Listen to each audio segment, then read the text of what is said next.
Então, novamente, boa tarde a todos e vamos, então, concluir essa primeira apresentação com esses fatos históricos que precederam imediatamente a construção da mecânica quântica. Ok. Então, a gente viu já uma rapidíssima discussão sobre uma assinatura que aparece na matéria, a assinatura radiativa, né? Você tem uma interação matéria-radiação, tanto na absorção quanto na emissão de luz, ou, de uma maneira geral, do espectro eletromagnético, você tem uma assinatura espectral de átomos e moléculas. Eu mostrei aqui rapidamente para vocês para o átomo de hidrogênio, algumas linhas, a gente volta sobre isso daqui a pouco. Ok. Então, muito bem. Então, a gente falou rapidamente sobre essas informações que a gente pode obter de sistemas microscópicos através da radiação, e discutiu a questão da relação entre a emissão de um corpo, a emissão que depende apenas da temperatura desse corpo. Então, classicamente, esse é chamado o problema da radiação do corpo negro, nesse sentido que você modeliza o seu sistema tipicamente por uma cavidade, onde você observa por uma pequena abertura, onde toda a radiação que entra não sai, e você tem, essencialmente, uma cavidade em equilíbrio. E você usando um modelo clássico de eletrodinâmica clássica, o modelo clássico do eletromagnetismo, você não consegue descrever o resultado experimental, né? A dependência, a intensidade, o espectro de intensidade em função, por exemplo, do comprimento de onda. Então, esse espectro que tem esse jeitão, né, o modelinho da eletrodinâmica clássica, escrito por Rayleigh Jeans, dá uma cor desse tipo, cola bem para grandes comprimentos de onda, fracassa no lado de pequenos comprimentos de ondas, grandes frequências, chamado catástrofe de ultravioleta, e para para ajustar essa curva, o Planck propõe uma quantização para energia. A energia da radiação estaria em pacotes, né, proporcional, cuja energia de cada um desses pacotes é proporcional à frequência, essa constante de proporcionalidade. Uma vez que você ajusta essa curva, você obtém a chamada constante de Planck. Muito bem, essa interpretação que era simplesmente proposto por Planck como um truque matemático para ajustar esse espectro da radiação do corpo negro, ele é interpretado como sendo realmente a energia dos pacotes de radiação, né, por Einstein, na tentativa ou na explicação do... Aqui seria a energia cinética, né, vai lá, a energia cinética dos elétrons ejetados, os fotoelétrons, se quiser, quando se ilumina uma superfície, esses fotoelétrons ejetados têm uma energia cinética que é a diferença entre a energia que você dá ao sistema, a energia em forma radiativa, né, por unidade de pacote de energia, e menos a quantidade que se gasta, né, a chamada função trabalho para arrancar cada elétron. Então, já é um processo, digamos, quantizado. Você tem aquele pacote de energia, vai arrancar, deixa eu admitir aqui alguém, então, aquele pacote de energia, ele é entregue ou não, segundo ele tem energia suficiente para vencer a barreira, vencer o potencial de ligação do elétron com a superfície metálica. Se for suficiente, ele arranca. E se for um pouco acima disso, ele arranca e o excesso de energia é transformado, então, em energia cinética. Usa a notação que você quiser aqui, não sei o que nós usamos antes. Então, a energia cinética dos elétrons é igual, isso é um balanço de energia, né? A energia dos fótons, menos o que ele perde, o que ele usa para vencer a barreira potencial, a função trabalho da superfície, o que sobra é a energia cinética dos elétrons. Então, isso está bem interpretado e isso, então, caracteriza que a radiação, descrita por uma onda, ela transporta a energia em pacotes, tá bom?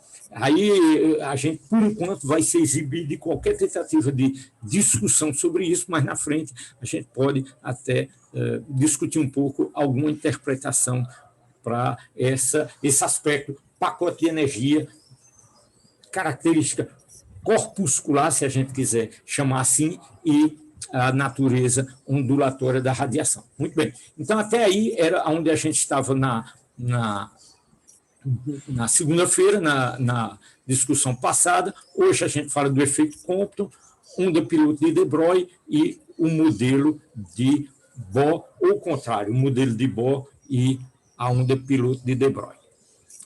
Ok, então vamos em frente. Antes de começar, aí, dever de classe. Quem não, eu devia ter avisado para vocês, para já ter um papelzinho disponível.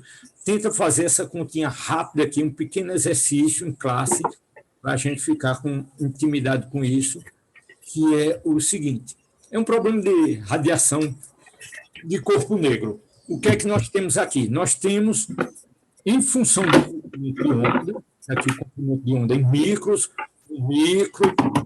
etc. O visível está nessa faixa aqui, de 0,4 a 0,7, grosso modo, do azul ao vermelho, e você tem alguns dados aqui, por exemplo, tem 2.000 kelvins, o pico está aqui um pouco mais, sei lá, 1,2 micros. 3.000 kelvins, 4.000 kelvins, e esse pico no visível, quanto é que isso corresponde? Então, peço para vocês, vou dar alguns minutinhos para vocês me calcularem quem é o lambda, quando o lambda máximo for. Então, estão vendo que aqui tem uma distribuição, evidentemente, essa distribuição vale. Eu estou conversando e vocês vão calculando aí. Qual a pergunta é: a que temperatura corresponde o pico de emissão? Lambda máximo igual a 0,8 micro. 0,6, precisamente 0,58 micrômetros. Então, para esse lambda, qual é a temperatura? Ou seja, eu escondi aqui, alguém já desconfiou que eu escondi aqui, não sei se é 6.000 ou 7. Então, vocês vão me calcular para esse lambda aqui, qual é a temperatura do corpo. Então, o corpo, a uma certa temperatura T, vai emitir esse espectro aqui, cujo máximo vai estar em 580 nanômetros. Então, quem é esse T?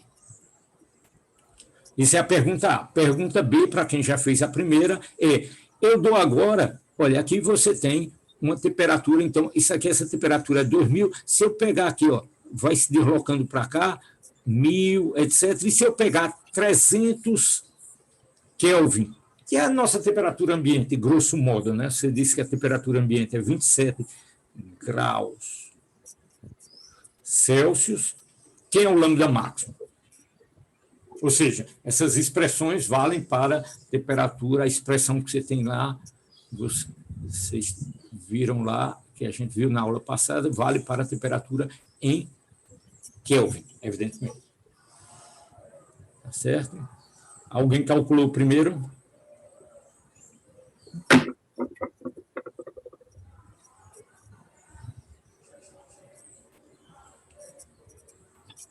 O professor, cheguei atrasado, mas a gente vai usar aí lambda máximo é igual a constante de Planck vezes a velocidade da luz dividido por 5 kBt?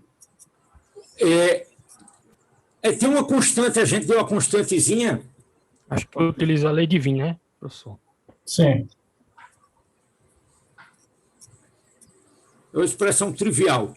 Comprimento de onda, temperatura, e você já tem um valor da constante, não precisa nem calcular. Isso já está escrito em algum lugar. Eu acho que era uma legenda de uma das figuras que eu dei para vocês e tal. Mas vocês encontram aí. Eu vou dar mais um minutinho ou dois. Se vocês não acharem, vou mostrar aqui a formulazinha para vocês.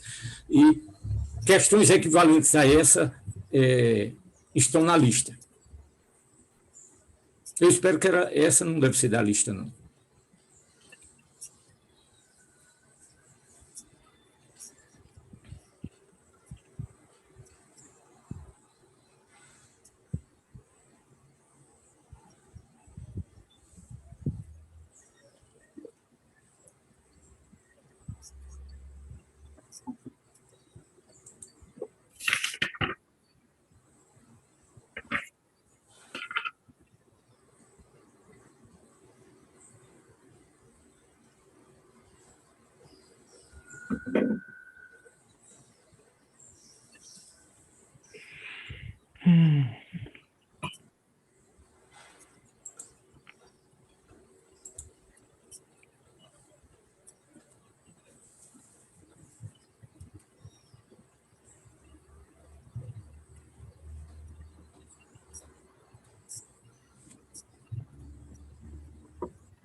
Tentaram aí, né?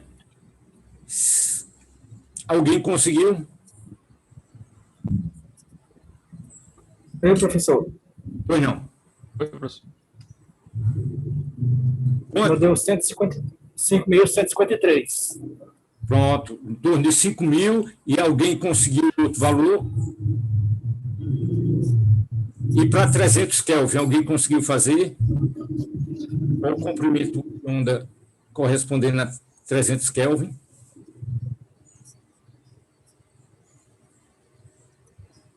Então, eu vou dar a resposta, pode ser? Então, vamos lá para a gente andar. É um probleminha trivial, né? Deu 9 ponto. Eu estava só atrás das constantes de Planck e constante de Boltzmann. 9 ponto o quê? Professor. Diz. 66 micro. Micros, né? Pronto. Olha, a continha que eu coloquei aqui é isso. Veja só, vocês não... A gente não... o número redondo é isso. A temperatura 5.000 kelvins, que está aqui, né? Corresponde... Então, a continha a expressão que eu usei é essa aqui. Já tem as constantes já estão multiplicadas aqui, já está prontinho. Então, lambda, comprimento de onda vezes temperatura, esse produto naturalmente é metro Kelvin.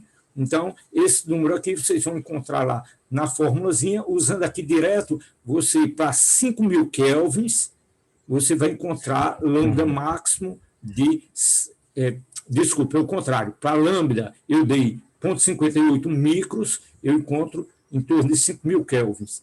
Para temperatura de 300 Kelvin, eu encontro alguma coisa da ordem de 10 micros. Ou seja, a radiação importante na nossa essa onda de calor e tal, 10 micros é uma frequência importante na nossa vida, né? Que corresponde a um pico aí, no nosso caso aqui, em torno de temperatura em torno de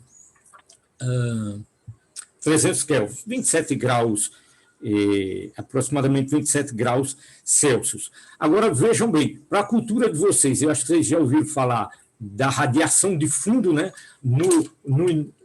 A teoria hoje válida, a teoria cosmológica válida hoje em dia é que houve uma grande...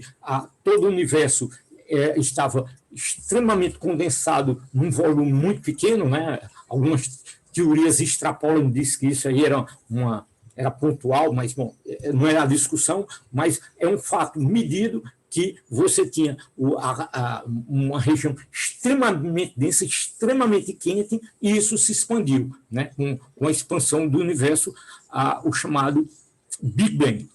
E, evidentemente, com a expansão, a radiação, o valor médio, né? O universo cresceu, e aí o valor médio, né, dessa energia diminui com o crescimento do universo.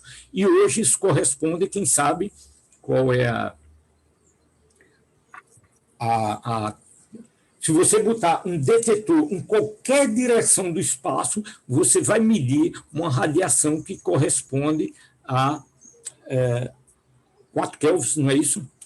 Então, uma radiação de fundo em todas as direções que você pode modelizar perfeitamente por uma coisa desse tipo aqui. É um espectro, o espectro é o espectro mais perfeito que você pode obter, é o espectro de radiação do corpo negro, e o pico lá corresponde a essa temperatura a temperatura atual do universo, do nosso universo, né, que está esfriando pela expansão. Bom, isso é uma curiosidade. Vamos fazer outro exercício, né? Então, esse é um probleminha que a gente fez, foi de radiação do corpo negro. Tentem esse probleminha aqui, também trivial, direto, sobre o efeito fotoelétrico. Deixa eu baixar isso aqui. Então, eu peço o seguinte: calcule a energia cinética máxima dos elétrons ejetados de uma superfície de prata. Então, está aqui qual é a superfície. Quando a radiação tem essa frequência. Então, eu dou para vocês a frequência Ni da radiação, 3,13 vezes 10 a 15 Hz. Né? A radiação, em geral, para arrancar elétrons, ela é ultravioleta, ela é azul ultravioleta de comprimento de ônibus, porque os materiais têm uma função de anotação aqui, esse φ é a função trabalho, né? Já dado em eletrovolts. Então, 2 minutinhos aí para vocês tentarem e me digam, então, qual é a energia cinética máxima desses elétrons ejetados quando a prata, uma superfície de prata, é iluminada por essa radiação aí.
Ok?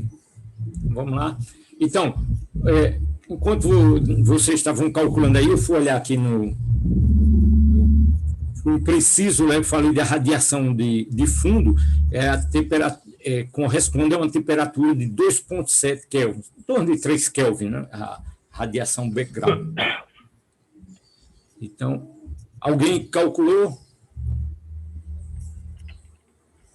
Se não, vocês tentaram aí, eu espero que tenham tentado, deixa eu apresentar aqui para vocês a resposta. O detalhe aqui, vejam só, esse é um problema absolutamente... Pois não? A ideia é diminuir, né? O HF da função trabalho lá. Isso. O único truque aqui, a sutileza aqui, é a questão das unidades. Entende? Aí veja só, essa fórmula aqui é absolutamente trivial. Então, se você quer energia cinética máxima, você vai colocar a energia dos fótons, qual é a energia desses... Vamos usar essa linguagem fótons que a gente já conhece, né? Então, chama esses pacotes de energia de fótons e para essa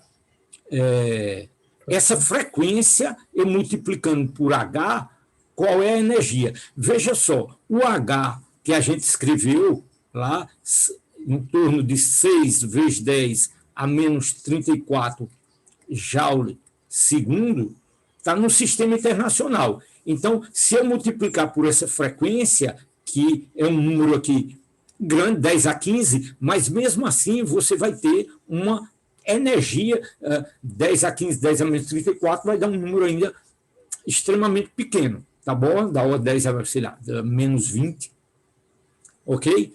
E esses números são muito pequenos. Eu comentei com vocês na aula passada que é conveniente você usar uma unidade de energia que é elétron-volts, que é energia porque é a carga, lembram lá de física 3, carga vezes tensão, isso tem unidade de energia, tá certo? Então, eletronvolt é uma unidade conveniente porque os números são mais razoáveis.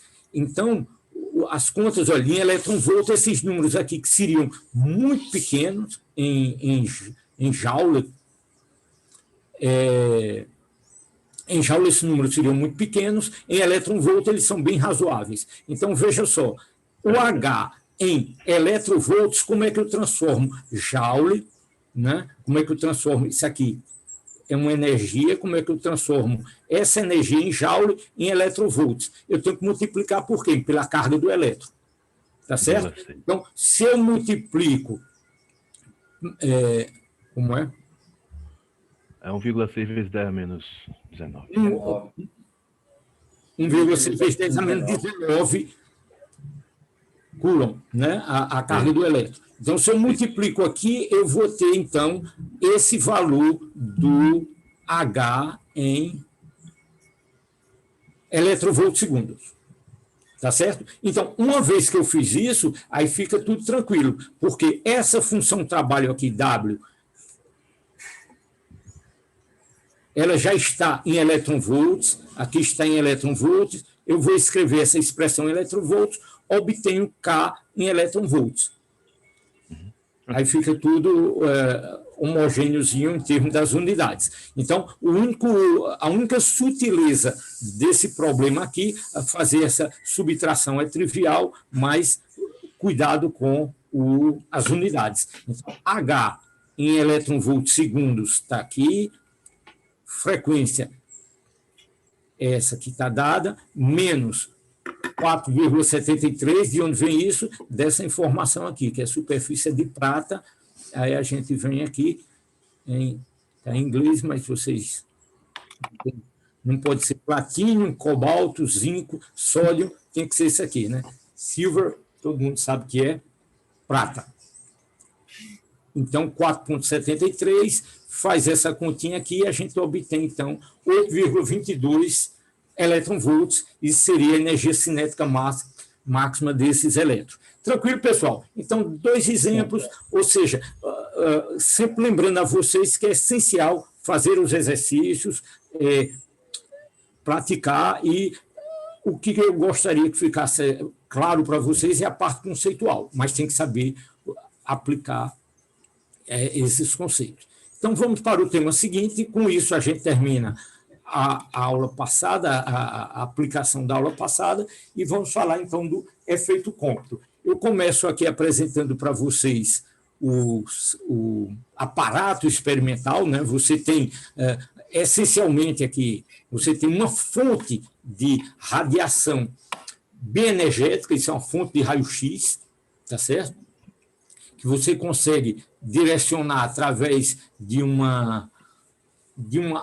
aberturas, né? De aberturas para colimar o feixe. Então, você tem um feixe diretivo que vai incidir no cristal. O cristal não é importante. O que é importante aqui é você ter elétrons. A radiação vai interagir com os elétrons e vai ser espalhada. Então, você tem uma radiação incidente aqui, I0, incidente, e aqui você tem uma radiação espalhada, I0 não, I linha, a radiação espalhada. É a notação que a gente vai usar mais na frente. Eu detecto aqui com um detetor que me permite, então, medir essa intensidade. Então, está aqui, eu insiro radiação, claramente você está vendo 2 picos aí, e pequena pergunta aí, quem me responde, eu não coloquei aqui, não identifiquei, mas eu acho que vocês podem. A intensidade em função do comprimento de onda é esses 2 picos. Quem é o pico incidente, quem é o pico espalhado? Quem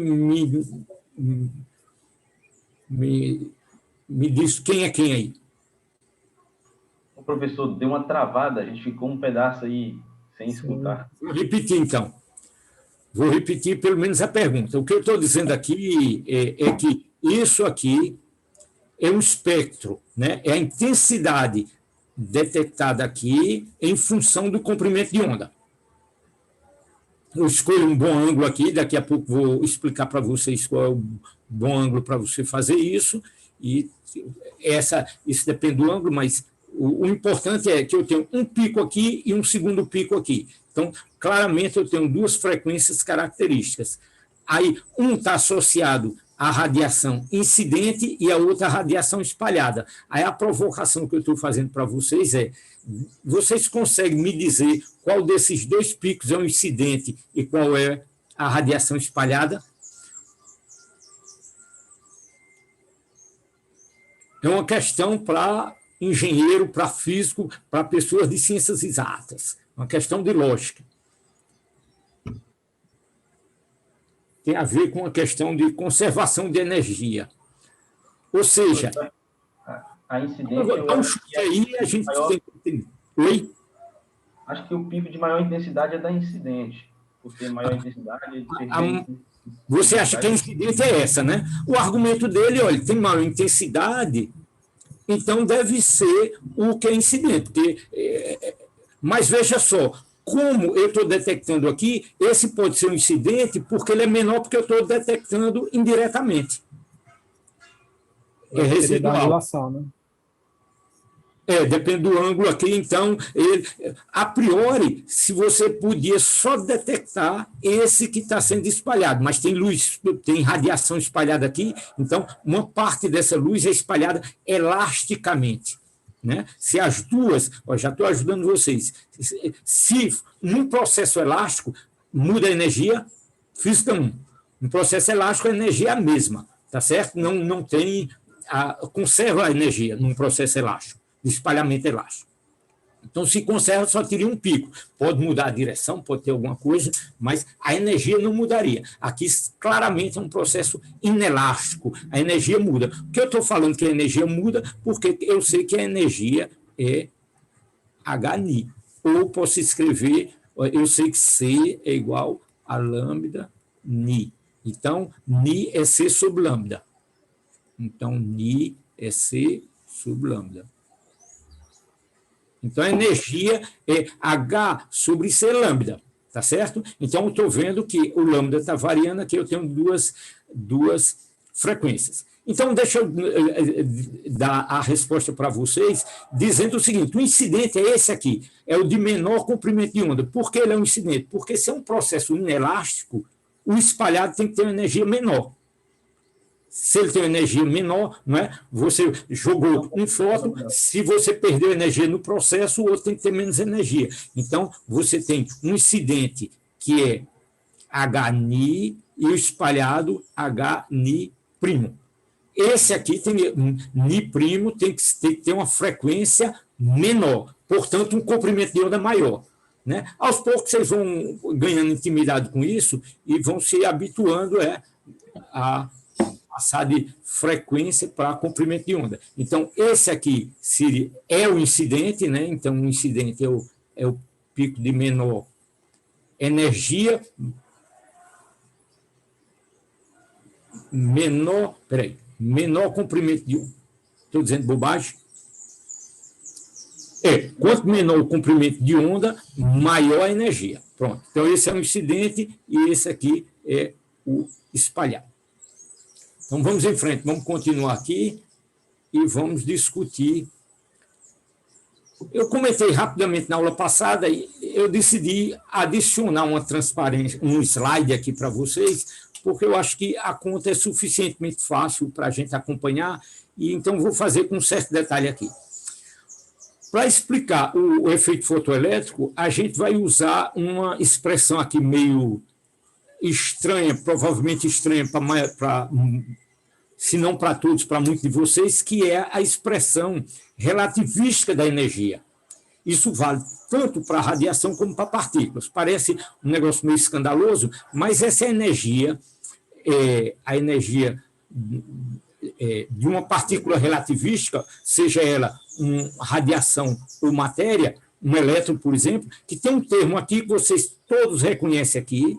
Se a partícula estiver parada, P é o momento, C é a velocidade da luz, M é a massa e C é a velocidade da luz. Se ela estiver parada, esse termo é zero, né? O momento é zero, então o que é que sobra? M0C2 ao quadrado. Sobrou a raiz disso aqui, fica M0C2, que é a famosa energia de repouso, MC2. Todo mundo já viu isso em alguma camiseta. Isso é a energia de repouso de Einstein, das partículas. Então, se a partícula está parada, isso aqui é MC2. Mas se se trata de um fóton, o fóton, qual é a massa de repouso do fóton? Zero. A massa do repouso do fóton é zero. Então, esse termo aqui é estritamente nulo. Se esse termo é nulo, esse quadrado aqui vai com a raiz quadrada aqui, e sobrou o quê? Que é igual a PC. Então, você pode dizer que o fóton tem um momento P igual a quê? O momento P do fóton é igual a energia sobre C. Que é essa energia, se a gente já considera, já sabe que isso aqui é Hni sobre C. Então, essa é a energia, desculpe, se a energia do fóton é Hni, esse fóton tem momento P igual a Hni sobre C. Tranquilo? Razoável isso? Acreditem que isso é a expressão da energia relativística e não precisa ninguém saber relatividade aqui, eu só estou trazendo. Como essa colisão é extremamente energética, você tem uma radiação de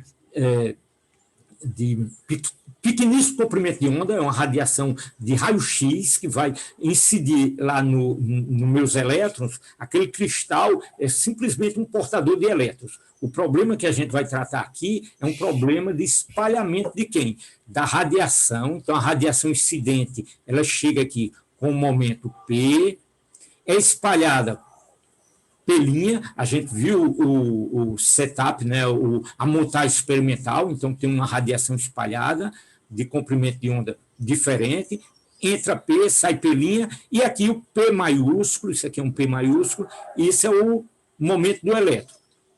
Então, isso é um problema com a linguagem, com o formalismo relativístico, porque é extremamente energético esse processo. Esse elétron é injetado com uma velocidade muito grande, eu tenho que fazer um tratamento relativístico, mas, dito isso, tudo, a parte conceitual, é o que você aprendeu em Física 1. Num problema de colisão desse tipo, o que é que você aprendeu lá em Física 1? O que é que eu faço? Não tem forças externas atuando aqui, eu vou fazer conservação do momento, o P total ΔP total igual a zero, o momento inicial igual ao momento final, e a energia se conserva, ΔE igual a zero. Então, eu posso descrever de outra maneira, o momento P inicial é igual ao P final, antes e depois da colisão, a energia inicial é igual à energia final, total, né, do processo como um todo. O fóton perde energia, mas o elétron ganha. Então, vamos tratar isso como um problema de colisão. Aí, veja só, conservação do momento, quem que é?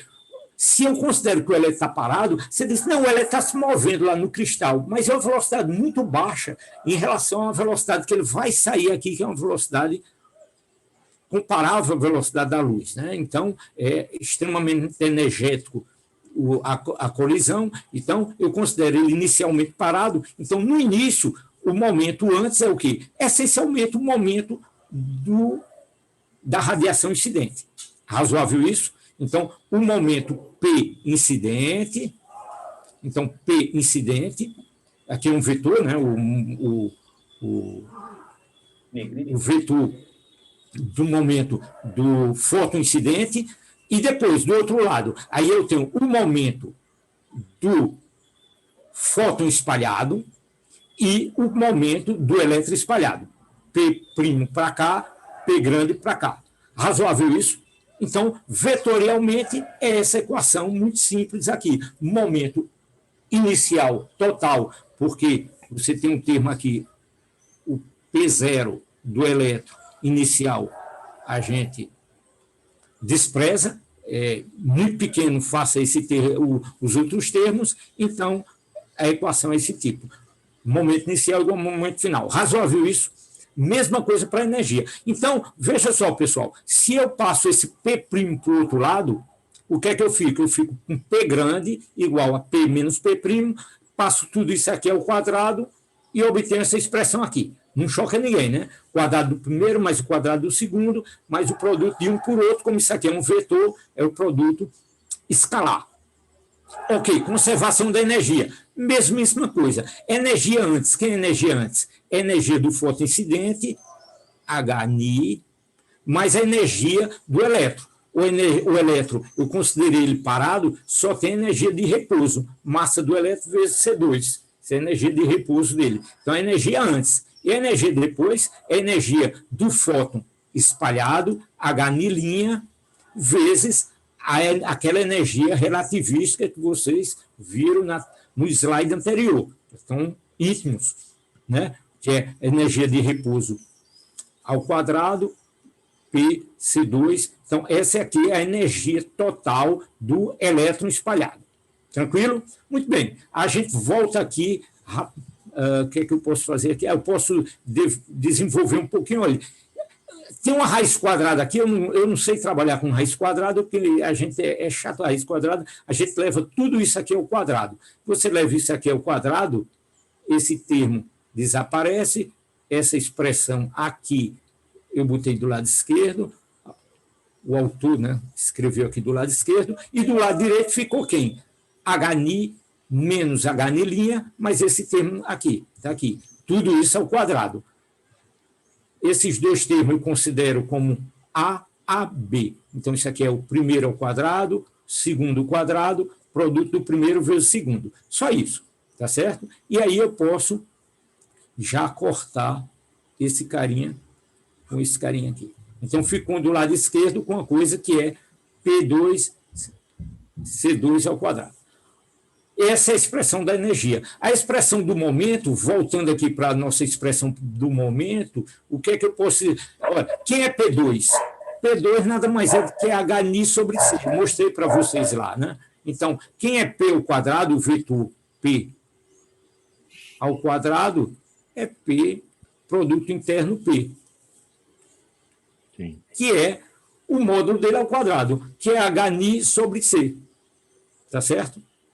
Então, esse aqui é o momento, né? É energia sobre C, a gente viu lá em cima, de um, do outro e o produto cruzado. Agora, como você tem P1, produto interno PP', isso aqui é o modo de um, modo de outro, cosseno entre eles, tá certo? Um pequeno truque aqui, que é eu tenho um quadrado de um quadrado de outro, eu posso botar esses dois aqui ao quadrado, né? Mas tem um termo a mais, que é o quadrado do primeiro está aqui, o quadrado do segundo está aqui, mais um termo aqui, menos 2 vezes um pelo outro. E aí, esse termo é esse termo aqui que está escrito como 1 aqui, ok? Jogou o quadrado para o outro lado? Perdão? Passou o seu quadrado para o outro lado também? Foi. Ainda não. Foi. Aqui eu já... primeiro eu multiplico tudo por C2. Se eu multiplicar tudo por C2, aparece um C2 aqui, o C2 aqui... Ops, desculpe. Esse C2 aqui dança, esse C2 aqui dança, e esse C2 aqui dança. Verdade, obrigado. Tá bom? Então, vocês revejam, isso está lá no livro do Gazierovitch. Eu estou fazendo aqui um pouco devagar, mas todo mundo concorda que, da expressão do momento, eu chego a esse P2C2 aqui, que eu vou comparar com o meu P2C2 da energia. Se eu comparo esse carinha com esse carinha aqui, esse termo dança com esse, e o que sobra é esse sujeito e esse aqui, que eu corto o H2, o 2 dança com 2, e eu chego nessa expressão aqui.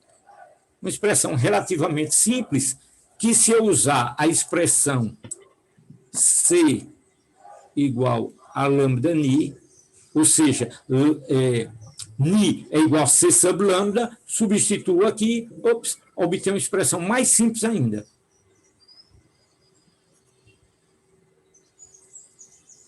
Tá certo? Ou seja, a diferença de comprimento de onda lambda' menos lambda, a diferença de comprimento de onda espalhado com o comprimento de onda incidente é uma constante 1 menos θ, cosseno de θ. Extremamente simples essa expressão que ajusta perfeitamente os resultados experimentais. Então, pessoal, resumindo aqui, você tem a nossa expressão, a gente... Pois não? É uma expressão elegante, né, professor? Exato, extremamente elegante. Você espera ser parte de uma relação relativística, alguma colisão usando as relações relativistas de energia de momento, você espera encontrar uma coisa mais ou menos cavernosa, né? Então, você encontra, para variação delta lambda, se você quiser definir uma grandeza como delta lambda, não importa, mas o lambda espalhado é igual a lambda zero mais esse termo. Quem é esse termo? 1 menos cosseno de θ vezes uma constante. Insistindo um pouquinho nas unidades aqui, olha, do lado de cá só tem comprimento de onda. Se isso aqui é comprimento de onda, a unidade aqui, sistema internacional aqui é metro, do lado de cá tem que ser metro. Esse cara é um número. 1 menos cosseno. Cosseno é uma função trigonométrica, é um número também, não tem unidades. Então, isso aqui é um número. E isso aqui tem unidade de quê? Unidade de comprimento de onda, metro também, tá certo? Então, isso aqui tem unidades de comprimento de onda, e isso aqui é uma constante, H, que é uma constante fundamental, C, que é outra constante fundamental, e M0, no caso aqui de espalhamento de elétrons, esse M0 eu podia ter chamado, na verdade, de ME, que é o espalhamento a massa do elétron. Então, isso aqui é uma constante que a gente chama de comprimento de onda de Compton. Então, esse é o comprimento de onda de Compton, 2,4 vezes 10 a menos 12 metros. Você multiplicou isso aqui por 1 menos cosseno de θ, por ângulo de espalhamento, você tem a variação do comprimento de onda, tendo o comprimento de onda inicial, você tem um comprimento de onda espalhado, tem um comprimento espalhado, você tem um comprimento de onda, tem a energia, e aí você brinca com isso, e a gente pode fazer alguns exercíciozinhos, deve ter um exercício na lista, e vai ter um exercício desse na prova, uma coisa misturada aí. Então, essa é a ideia do o que é importante. Eu acho que o Compton ganhou o prêmio Nobel por isso. E por quê? Porque a gente parte aqui de uma expressão de conservação de energia, mas também de conservação de momento, onde você atribui um momento Hν sobre C para os fótons, tá certo? Hν sobre C por fóton espalhado. Então, você pode atribuir um momento. Você tem um pacote que transporta energia e ele transporta momento.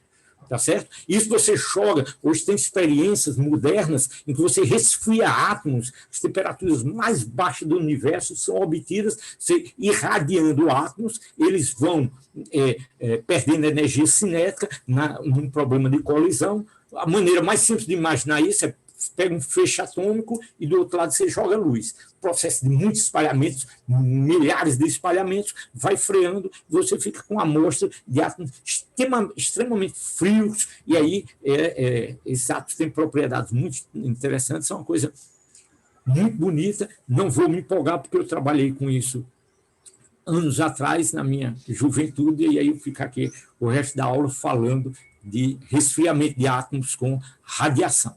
Mas o importante aqui... Pois não.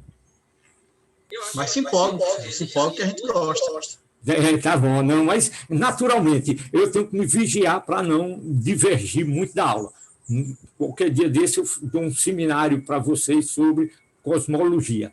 Estou brincando, não, tá? Ele está pronto, eu já apresentei aí. Não.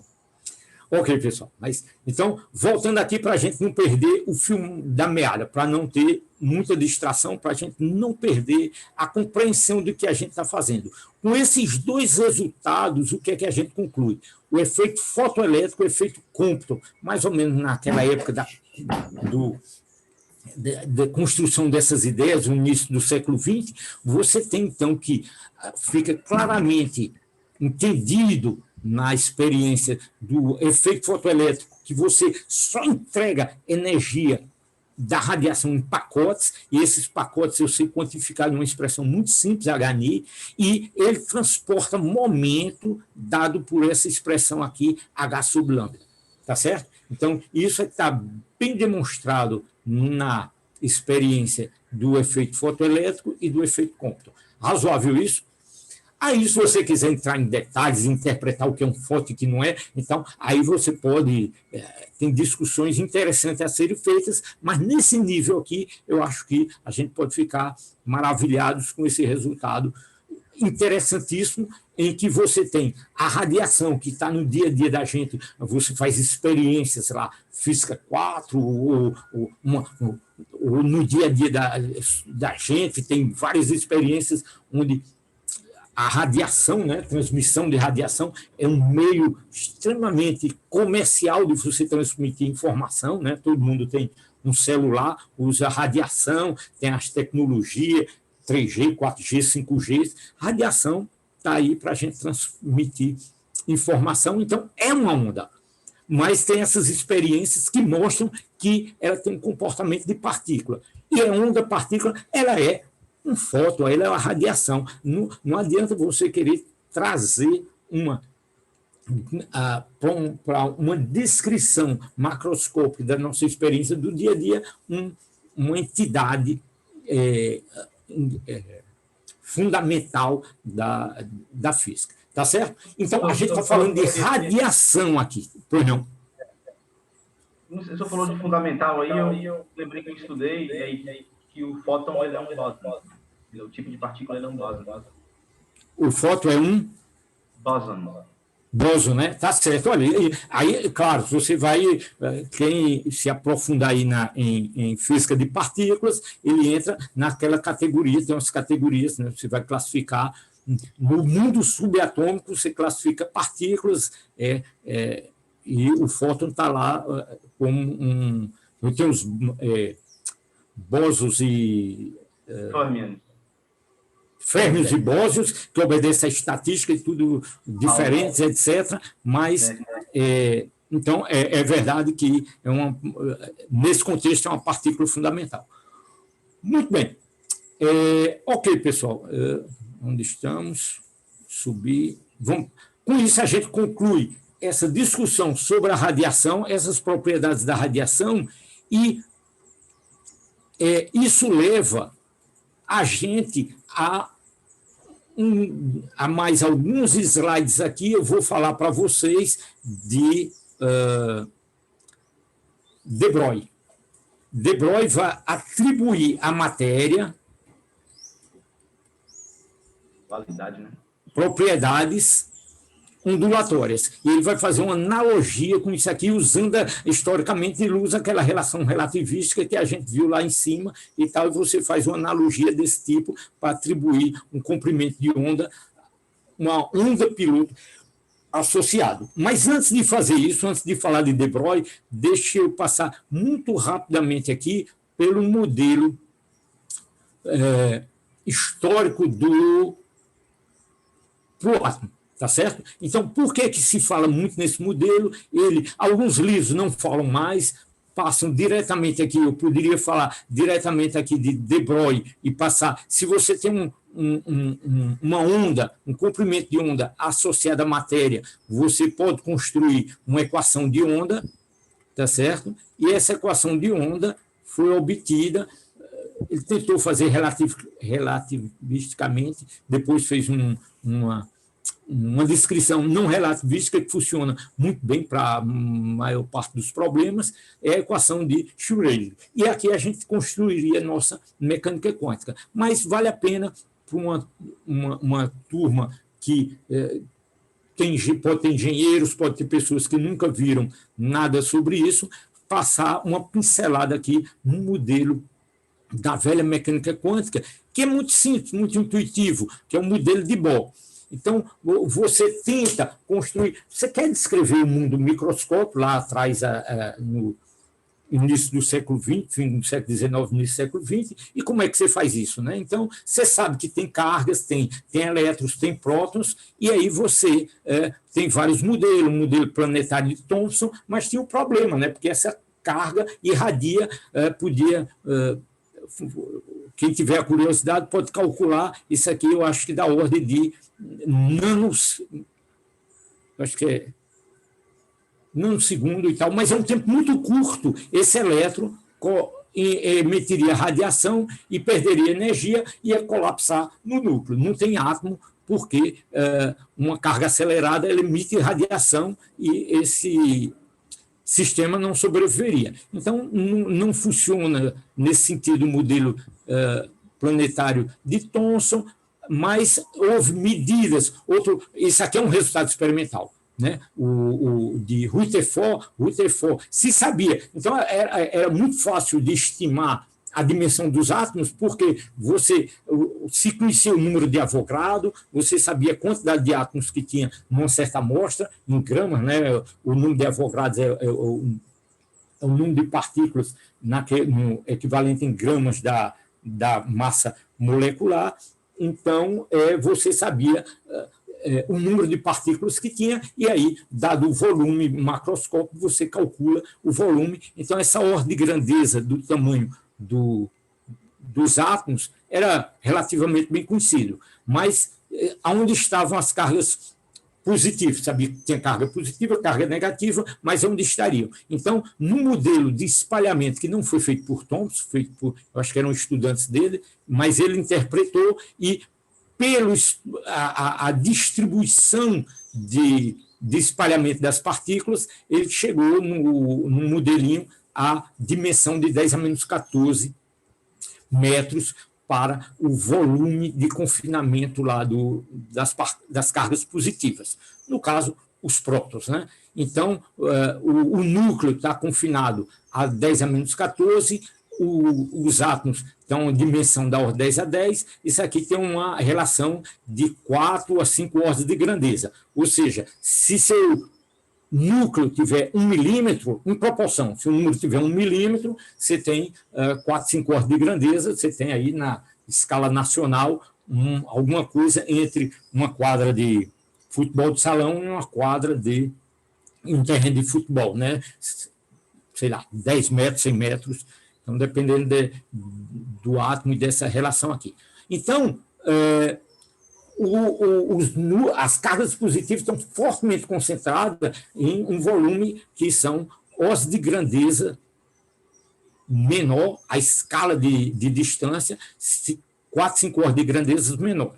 Então, você constrói um modelo de Bohr fazendo essas 3 afirmações, postulando que essas órbitas planetárias, né, então recupera o modelo planetário aqui, essas órbitas, elas são estacionárias, nessas órbitas o elétron não emite, ele está acelerado, qualquer movimento circular é necessariamente um movimento acelerado, né? Vocês aprenderam lá em Física 1, mas eles não emitem.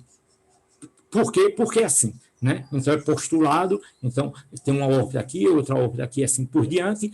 Elas só emitem quando elas passam de uma órbita para outra. Se eu venho de n igual a 3 para n igual a 2, de n igual a 2 para n igual a 1, de n igual a 3 para n igual a 1, e assim por diante, qualquer transição dessa, eu emito, se eu passo do n maior para o n menor, ou de um n menor para um n maior, eu emito radiação. E essa frequência é dada por a frequência emitida, Ni, é dado por E2 menos E1 sobre H.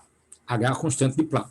Então, esse é o segundo postulado. As órbitas são estáveis, emite segundo essa relação de energia, e essas órbitas, elas são quantizadas. O momento angular associado, né? Então, o movimento circular, você tem um momento angular, tá certo?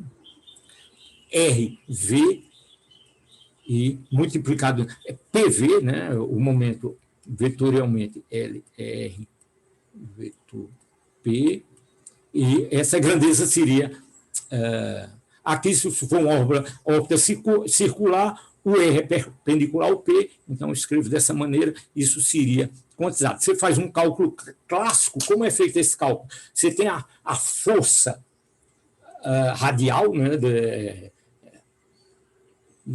de uma partícula no movimento circular, ela é dada por quem?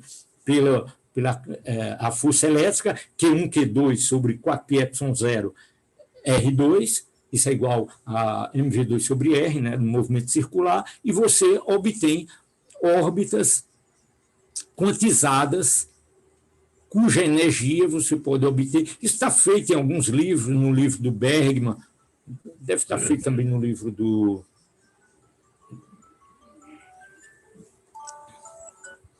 Então, as energias dos elétrons nessa órbita é dada por isso, por essa expressão. É negativa porque são estados ligados, né? Então, você tem Q1, Q2, a carga do elétron e do próton é a mesma em módulo, né? Q1 igual a Q2 igual a carga do elétron,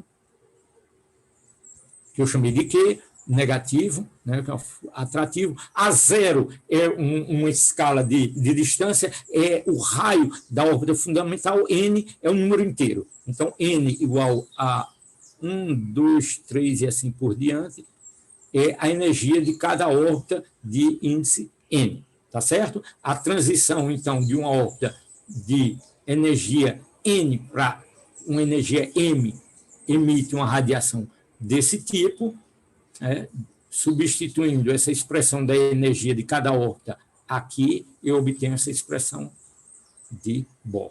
Muito bem. Então, com esse modelo, você descreve essa expressão, essencialmente a expressão de Rydberg, que eu mostrei para vocês lá atrás. Se você substituir aqui por lambda, lambda é C sobre Ni, eu escrever isso aqui como sendo em termos de lambda, você obtém lá a expressão de Rydberg. Muito bem, então você descreve o que você observa com a precisão de uma parte em 10 a 4, um em 10 mil, extremamente preciso, muito elegante. E aí, pessoal, a ideia é o seguinte, que você pode, aceitando os postulados, você não entende de onde vem, mas aceitando os postulados de Bohr, você consegue descrever muito elegantemente e melhor, muito precisamente, a posição espectral, as frequências ou comprimento de onda, de uma maneira equivalente, da emissão do hidrogênio. Então, um grande sucesso, né? Então, se você sai, tem as séries, né? Se você chega em N igual a 2, que é a série de Balmer, foi a primeira observada. Por quê? Porque parte dessas linhas caem no visível. Essas transições estão no visível, foi mais fácil de observar, ele observou primeiro. Tem a série de Lyman, quando as linhas que chegam em N igual a 1, N igual a 2, Balmer, Paschen, Brecht e assim found e assim por diante. Então, isso só tem importância histórica porque isso foi sendo observado pouco a pouco. Tudo isso é resumido na expressão Rydberg e explicado dessa maneira. Então, se você quiser, você pode ainda generalizar. Eu comentei aqui de um momento angular de simetria esférica, mas o momento angular, você tem um modelo planetário, né? Você tem o Sol e os planetas, ou um cometa, ou qualquer objeto aqui, a órbita pode ser elíptica e o momento se conserva, né? Não tem torque externo, a grandeza se conserva é o momento externo. E se você generaliza esse modelinho para um momento angular qualquer, você obtém uma quantização do momento angular e você descreve bastante bem as observações experimentais. Muito bem. Quais são as dificuldades com esse modelo? Então, um grande sucesso para descrever o hidrogênio, mas ele só serve mesmo para descrever átomos, no limite, átomos hidrogenoides, átomos que você pode modelizar como se tivesse um único elétron, né, com camadas externas, como os alcalinos, né, lítio, sódio, césio, rubídio, frâncio, etc. Então, mas essencialmente o hidrogênio você descreve muito bem por esse modelinho. Ok. Mas você não sabe de onde vem essa estabilidade das órbitas, você não diz é com Z, não diz nada sobre as intensidades, e as intensidades, essas linhas são emitidas com intensidades bem variáveis. E de onde vem isso? Não explica, não tem a menor ideia de onde vem isso. Então, todos esses aqui são dificuldades, né, para esse modelo. E embora seja um grande sucesso para o hidrogênio, não avança muito na descrição de outros sistemas. Então, o que a gente vai fazer agora é passar para a proposta de de Broglie. Então, a proposta de de Broglie, da chamada onda piloto, é você resgatar essa analogia entre